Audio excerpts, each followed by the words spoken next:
Hello everyone, my name is Pawan and I welcome you all towards our YouTube channel. And today we'll be covering across, previous year question papers of All India Bar Examination of 2023. So, as part of your entire studies, referring to previous year papers are very important. So, in a one particular go, we will complete the PYQs of one particular year. I want all of you to take hold of this particular video. If you want, you can also partly open the notes here nearby. I'll tell you that web source from where you can get it. It's actually in the public source. Do not pay it for any particular thing. Paying means like there's no need to go for any coaching or something because everything is there in Google. So Google itself is a teacher, so don't need to pay for anything else. So on that basis, we'll start with our entire quick revision of all the questions and make sure that you're pausing the video, you're listening to my explanation, and then you're parallelly writing down the notes if possible. Please do it. And anyway, in the document also you'll be getting, but I generally suggest is about you keep it because there are many content you have to still remember. No, so it'll be a little tough for you. That was my just major intent of telling all these things. So now I'll just present my screen and then we can start with the entire reading of these concepts. I hope that would be easier for all of you guys before I start with the entire prep. All right. So now if you observe, here you can see our question papers. You can find from College Dunia. It's a beautiful one. They have crafted it very well. Questions, answers, and detailed solutions. So we'll be discussing from that particular perspective.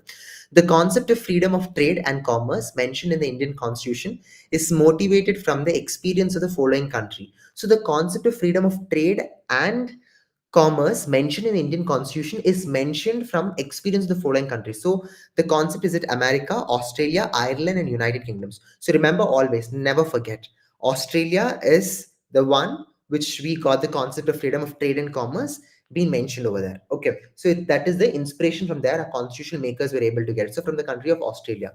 So if you observe the solution also, the concept of freedom of trade and commerce and intercourse through the territory of India, as mentioned in Article 301 of Indian Constitution, is inspired from the Australian Constitution. I hope that's very much clear for you.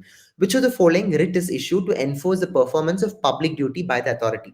So, for example, when I say public duty by an authority, in law we call it as we command. Okay, there are five kinds of writs. I hope all of you know, right? Habeas corpus, mandamus, quo warranto, certiorari, prohibition. So, very important one is mandamus. So, mandamus is about we command. So, for example, when a particular government official is not performing the duty, then the court can direct them to do it. For example, if I am an IAS officer, if I'm not performing my duty, the court can mandate me to do it. That's called as how court basically makes me to do it. So, we command basically means mandamus. The writ of mandamus is issued by a court to a public authority, directed it to perform a public duty which it has failed or refused to perform. So I hope this is clear for you. Just a quick recap. I don't want you to just by heart the concepts, just understand the concept. So in the first question, what did we learn? Trade and commerce, where Australia we learned. Now what we learned, so we command concept is basically coming from mandamus. Okay. Now, third question, which of the following Constitutional Amendment Act had made the provision for publishing Hindi translation of the Constitution?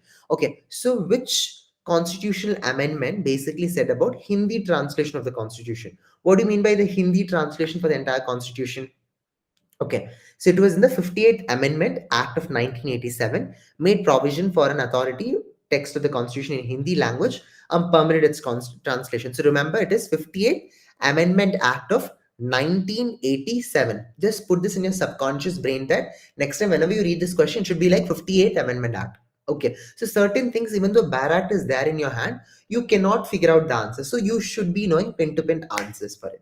Now, let's go to the next one. Which of the following is the landmark judgment of the colorable legislation? So, what do you mean by this? Like colorable legislation, very important case law which you should be knowing is about State of Bihar versus the Kameshwar Singh case. Okay, doctrine of colorable legislation was discussed in the landmark case of State of Bihar versus Kameshwar Singh case, which address the misuse of legislative powers. For example, we have the state list, central list, and union list. So what is then the state list? For example, state cannot take any decisions pertaining to defense or foreign affairs. So indirectly, they cannot make a law in such a way that it is going to provoke, or sorry, it is going to indulge, or it's trying to make in such a way taking the powers of other particular authorities and doing it. So it's like, for example, if a law says that you cannot do it, you're trying to figure out an alternative mechanism to do something. Obviously, if it's against constitution, it will be declared as null or void. Simple as that. But remember, State of Bihar versus Kameshwar Singh case mein colorable constitution legislation was basically been mentioned. Fifth question. Which of the following Constitution Amendment Act was passed in light of the advisory opinion of In re Barubari case. Okay, so in re Barubari case, you need to understand that there are many couple of Keshananda Bharati case, In re Barubari case. There are a couple of cases. Okay, so for example, preamble was part of the constitution was also decided in Keshananda Bharati case. Preamble is not part of the constitution was also been decided in one of the in re Barubari case. Also, they actually decided one or two elements of it was discussed. But over here, it's a different concept they're asking. Okay, which of the Constitutional Amendment Act was passed in light of advisory opinion received under the In re Barubari case? Is it the Constitutional Fourth Amendment Act of 1955, the Constitution Seventh Amendment Act 1956, the Constitution Ninth Amendment Act 1960, the Constitution 11th Amendment Act 1961? So the answer is the Constitution Ninth Amendment Act 1960. So the Ninth Amendment Act of 1960 was passed to implement the Nehru-Noon Agreement concerning the exchange of enclaves with the Pakistan in response to the advisory opinion given by the Supreme Court in the Indre Varubari case. So over here in the Ninth Amendment, you need to understand that the Nehru-Noon Agreement was basically taken into consideration over here. Okay, it was about an exchange of enclaves with the Pakistan in response to the advisory opinion given to the Supreme Court. So the advisory opinion from the Pakistan, how it has basically been an enclave in the Indian mechanism, was basically being analyzed and understood over here. And now the next question is about sixth one. Which of the following provisions of the Constitution of India is relevant for solving questions of repugnancy between central law and the state law? So it's Article 254. Article 254 of the Indian Constitution deals with the doctrine of repugnancy, which resolves conflict between the central and state laws on matter of concurrent list. According to this article, in conflict, central law prevails over state list. So when this question is given, no, this is very easy question. Why? Because आपको barrack में जाना चाहिए. And I think I'll tell you, any basic kid also knows this particular answer. If there is a fight between center and the state government in their respective list, who will prevail? Obviously, the central list will prevail over it. Okay. Seventh question. What transition period was provided in the Constitution of India for changing official language of union from English to Hindi? Okay. So what transition period was provided in the Constitution of India for changing official language of union from English to Hindi? Okay. So 5 years, 10 years, 15 years, and 25 years. Okay. So remember carefully, the question is very clear, very precise. What was the transition period was provided for the Constitution of India from English to Hindi? You won't get this in Barat. Okay, nothing much you won't be able to get in Barat. It is there in the Barat also, but figuring out will be taking time. So you should be applying a common sense logic. It's 15 years. There's a transition period from which period to which period? From our English to Hindi. Very good. Okay. The Constitution of India provided a transition period of 15 years to switch official language of union from English to Hindi. This outlined in the 344th article. So Article 343, you can find the same thing which has been mentioned. Okay. In which of the following case it was held that there could be no reservation on single post in cadre? Okay. So these are the four list of cases, but I'll just go directly to the answer. It is Chakradhar Pashwan was the state of Bihar case. Which of the following case it was held that there could be no reservation on single post in cadre? So in case of Chandkar Paswan was the state of Bihar, the Supreme Court held that reservations cannot be applied to a single post within a cadre as it would violate the principles of equality. So yes, so over here the single post with the cadre was basically being struck down because of the mere factor that it is against the principles of equality, against Article 14. So if you understand the basic English logic over here, you can apply the same thing over here. Okay, so there's no reservation being provided for single post in the cadre. Okay, because if they are providing again single post in cadre, again, entire disruption, because it can be disruption in terms of equality itself. Ninth question. The sexual harassment of a working woman at her workplace of work may be classified as a violation of which of the following provisions of Constitution of India? So sexual harassment of anything of sexual harassment of women in the workplace is violation of which article in the Constitution? So it's a tricky one, but still, if you have a very grip in your knowledge about your Barak, go to Article 19. Okay. Freedom of speech and expression, simple as that, Article 19. Go to one by one and see what is the subclauses telling one by one. Okay. So over here, if you observe, Article 19, subclause 1G says about freedom and a right to practice any profession or to carry out any occupation of trade or business. So you can do either an occupation or you can do trade or business. Sexual harassment at workplace infringes as a right affecting a woman's freedom to work in a safe environment. So under Article 19, subclause 1G, you can also apply and tell that freedom to practice and profess any practice and profess any like your trade or business. In that also, sexual harassment at workplace infringes on his right, affecting women's freedom. So in case if a woman is not able to, it's not, she's not getting able to, she's having a sexual harassment in a workplace, then it is actually infringing article 19 subclause 1G. Okay, which of the following doctrines so has been applied to resolve the conflict between article 225 2B and article 26B of the Constitution of India? So now remember, anytime about religious affairs you learn 25, 26, 27. Three articles are very important. Freedom to right to practice your and profess your particular religion is basically mentioned. So you know that particular thing. So under which particular doctrine is it coming under? Is it doctrine of pith and substance, doctrine of liberal interpretation, doctrine of casual omissions, or doctrine of harmonious construction? So the answer is very simple. That answer is doctrine of harmonious construction. So harmonious construction, what is it? If I just try to explain it to you one by one, I think yes. Yes, I hope all of you can see my screen. And yes, so now the doctrine of harmonious construction is used to resolve the conflict between the provisions of the Constitution by interpreting them in a way that allows them to coexist. The doctrine was applies to harmonize Article 25, subclause 2B, and Article 26B regarding religious freedom and management of religious affairs. So if you observe over here, so this doctrine of harmonious construction, it was majorly been what for what purpose? For resolving the conflict. Conflict between whom?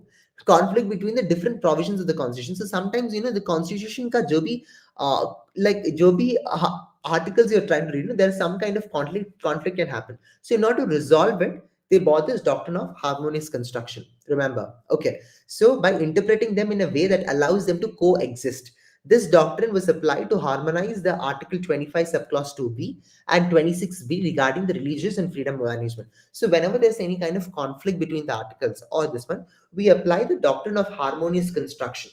What do you mean by doctrine of harmonious construction? The doctrine of harmonious construction says that, see, they will try to make sure that they exist, they coexist together. All right. So in which of the following situation Indian Penal Code 1860 may not apply?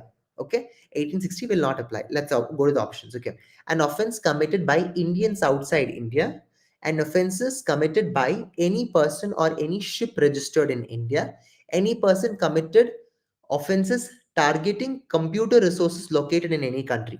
So only A, one, only two, only three, only one and two. And which of the following situations Indian Penal Code may not apply is option three. That is about any person committing offenses targeting computer resources located in any country. So the specific aspect of computer resources locating in the country, it is not covered under our IPC. Remember that. The Indian Penal Code 1860 has extraterritorial application in certain cases, such as offenses committed by Indian citizens outside India, Section 3, and offenses on Indian registered ships. Okay, remember very carefully. I'm just explaining to you once again over here. The Indian Penal Code 1860, IPC 1860 has an extraterritorial application in certain cases, such as offenses committed by Indian citizens outside India. That is basically being mentioned under Section 3. Okay, so if you commit any particular offense outside India, then yes, IPC can be applied. Okay, but over here, if you observe, offenses on Indian registered ships, okay, that is also being considered. However, offenses targeting computer resources outside India may not fall under IPC jurisdiction. So, for example, if a person, an Indian, commits a particular offense in another country, okay, commits an offense in another particular country, and that particular person is dead. So, obviously, our IPC law for treating or which to understand which law is applicable, we apply the IPC itself. So IPC is applicable in all places, whether it's in inside, outside India is also applicable. Inside India has also been applicable. Any Indian ship registered. So if you observe our IPC ka first few lines itself, you'll be able to understand this particular sections very well. Okay. Now, how many types of punishments are currently existing under the Indian Penal Code? How many types of punishments are there? There are basically 5 types of punishment. I hope all of you should be knowing by now. It is death. Okay. Your death, imprisonment for life. Second one, imprisonment or imprisonment, rigorous or simple.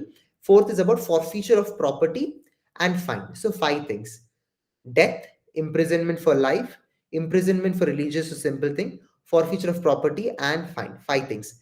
Death, remember, don't worry, just try to by heart. Death, imprisonment for life, death, imprisonment for life, imprisonment, rigorous or simple, forfeiture of property, and fine. Okay. A and Z, 13th question. A and Z agrees to fence with each other for amusement. A and Z agrees to fence with each other for amusement. In the course of such fencing, while playing fairly, A hurts Z severely. So I'm just telling once again, okay. A and Z agrees to fence with each other for amusement. Alright, they are having this fencing against each other for an amusement. In the course of such fencing, while playing fairly, they were playing together. A hurts Z severely by okay. So in the course of the while playing fairly, A hurts Z severely. Which of the following offenses is committed? Hurt, attempt to murder, grievous hurt, no offense. The answer is no offense. Why? Because in the case, both A and Z mutually consented to this activity with an understanding of the potential risk. So, if you observe here, A and Z by default they agreed that. What did they agree? They agreed that, see, bro, we both will be playing this. Okay, but like brother, I will play with you. You will also be playing with me. But remember, when we both are playing, we both are consenting. We know that when fencing we are playing, obviously we'll be getting hurt. So these both agreed for it. So none of the hurt, attempt to murder, grievous hurt will not be a thing. But I want to tell you one thing. Go learn under this IPC what is hurt, attempt to murder, grievous hurt in detail. Okay. Now, 14th question. In which of the following situations right of private defense cannot extend to causing death? So, agar if you're able to go through your IPC very well, you'll be able to answer this particular question. Okay. And I want you to tell me in the comment box which particular section do we apply over here for private defense. Okay. In case when an assault is causing apprehension of murder, in which of the following situation right of private defense cannot extend to causing death? Okay, you cannot cause death. One is about what? In case where an assault is causing apprehension of murder, obviously not. That's not the thing. Option B, in case where assault is reflecting intention of committing rape. So if you're committing rape, then you're committing murder. Obviously, it's a private defense. Then it's fine. Death can also be considered. In case when assault is reflecting intention of causing simple hurt. Okay, if somebody is just giving you a small hurt and you are going and killing him, can you go apply private defense? Yeah, no, yeah, come on, you cannot even anytime apply for it. So just be careful with common sense logic. You just need to be you just need to apply. Okay, in case when assault is reflecting intention of gratifying unnatural lust, there also in unnatural lust case you applying the private defense, it still can be considered. Okay, the right of private defense extends to causing death only in cases where there is a reasonable apprehension of death, grievous hurt, rape, unnatural lust, kidnapping or wrongful confinement, and intention to cause simple hurt does not justify causing death in private defense. Okay.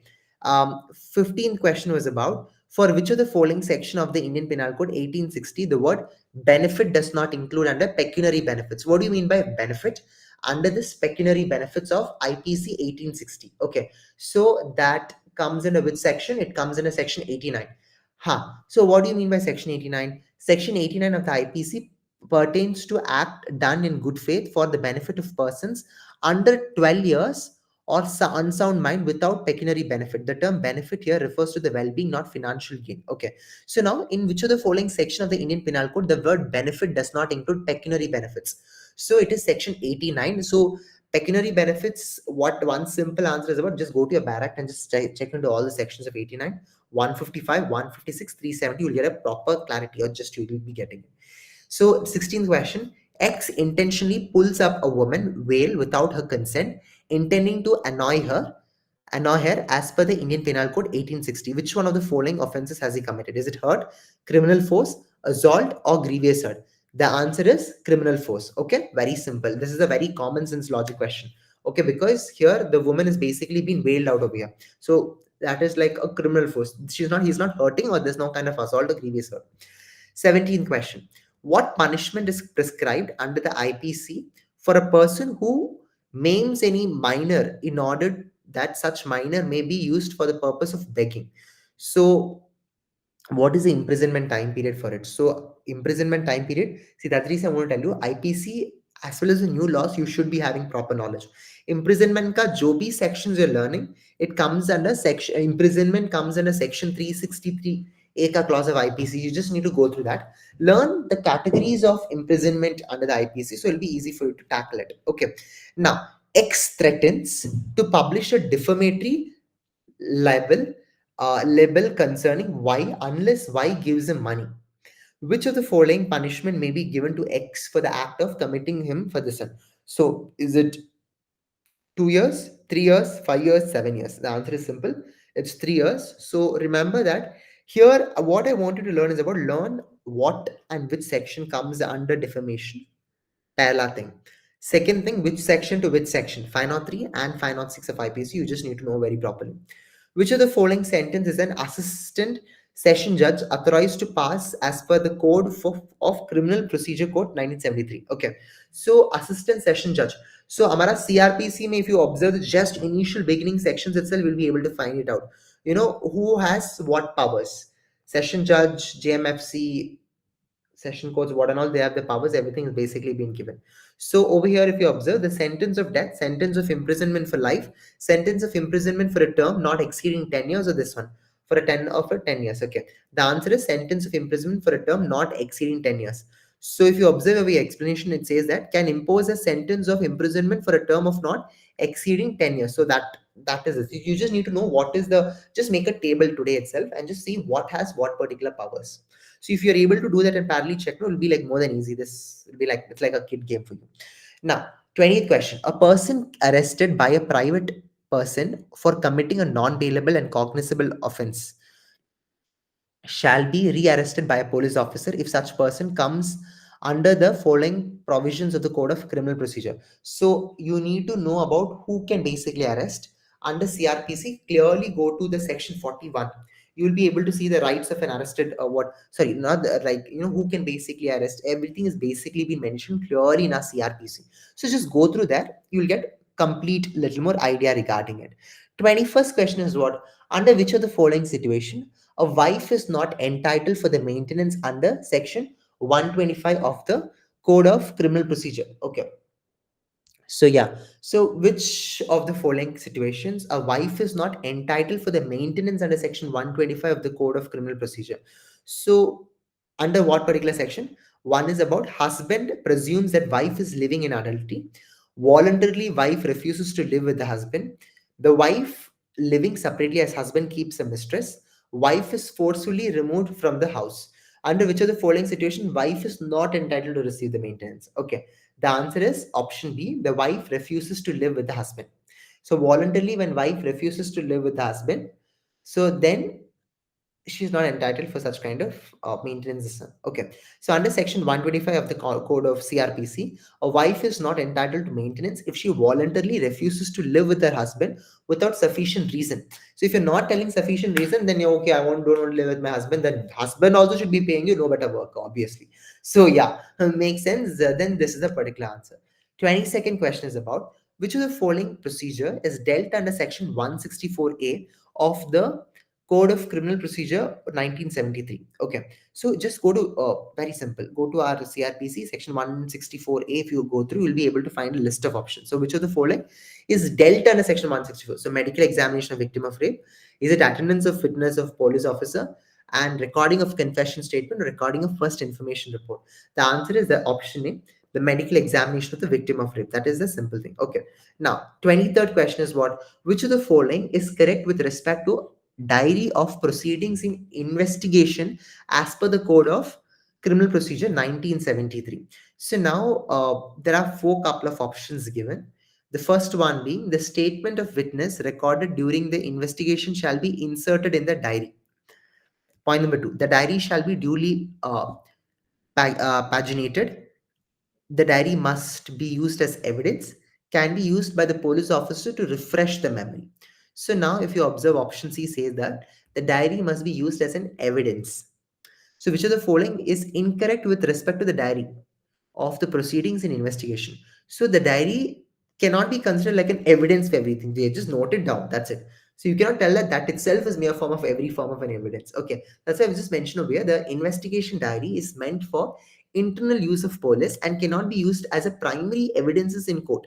It can, however, be used for refreshing the memory of police officer by the court of to verify facts. It's better. So in any kind of case is basically after FIR is basically been filed, a diary is given. They enter the details to everything. Now this is basically been done for what is the reason? They do it because they consider this as a form of an evidence. Okay.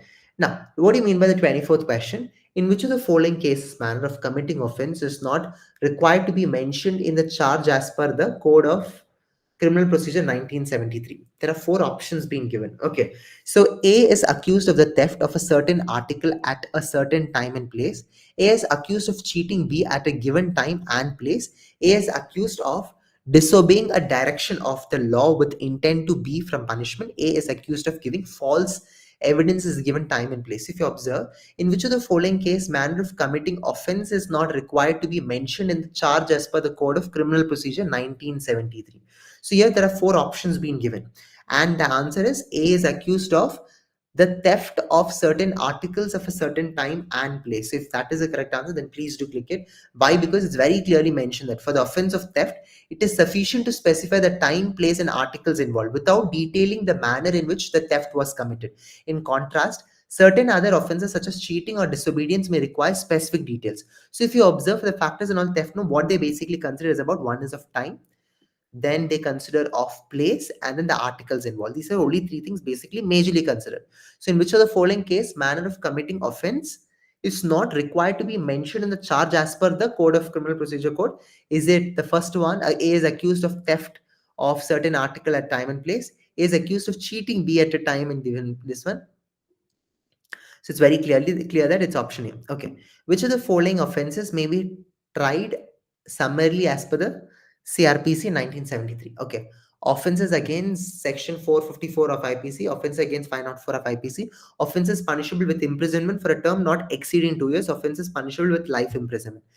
So the CRPC allows summary trials for offences punishable with imprisonment not exceeding 2 years, as these cases are relatively minor and can be resolved quickly. Okay, so if these cases, as it's option C itself, why? Because uh, summarily, as per Code of Criminal Procedure 1973, offences punishable with imprisonment for a term not exceeding 2 years, it's very clearly been mentioned. So if you just go through your barracks quickly, you'll be able to answer this. So for such questions, it's easy. Just open a barrack, you'll be able to get the answer. Okay. 26th one. Which of the following section of the Code of Criminal Procedure 1973 provides for reference to High Court? So is it which one? The answer is section 395. Okay. Which allows basically if I just tell in an explanation, which allows the court to refer certain questions of law to the High Court when it feels that such question requires higher judicial interpretation. So under this, you can refer to the High Court. For example, certain questions of law has been there, so that normal court is not, that chota court, like small courts are not able to do it. So they basically refer to the High Courts. So High Court will tell that what needs to be done at that point of time. So it comes in a section 395. Barrack may just go through it daily. Going through it, the Barrack is the king of the entire solving of the paper. If you observe the entire paper, the more questions are coming from a consti, IPC, CRPC, and evidence. So why do you want to take a risk? Learn it properly. Okay. A person is accused of the following offense may not be granted bail under section 438 of the CRPC, accused of offense under section 376 AB of the IPC. So granted bail may not be granted bail. So under what situation bail will not be provided. Accused of offenses under section 376 DA, 376 DA, accused of offenses under this one. So which are the options? Most of the options look somewhat, yeah, AB, DA, DB. Okay. So the answer is under section 438 of CRPC provides anticipatory bail, but it is not applicable for the offenses under sections 376 AB and 376 D, DA and 376 DB of the IPC, which pertains to serious sexual offenses and carries stringent provisions that restrict the anticipatory bail. So it is actually a person accused of following offenses may not be granted bail. So under section 438, it is mentioned about anticipatory bail. So actually, all three are not the right answer. So just remember options carefully. You just need to full mind map games, Baga. So you just need to be prepared very well. Okay. Which of the following act, if done by any magistrate, even in good faith, without being empowered, shall vitiate the proceedings as per the CRPC? Okay. First one, tender a pardon under section 306 of CRPC, recall a case and try it under section 410 of the CRPC, attaches property under section 83 of the CRPC, hold an inquest under section 176 of the CRPC. And the answer is section 83 of the CRPC. Okay. So that is option C.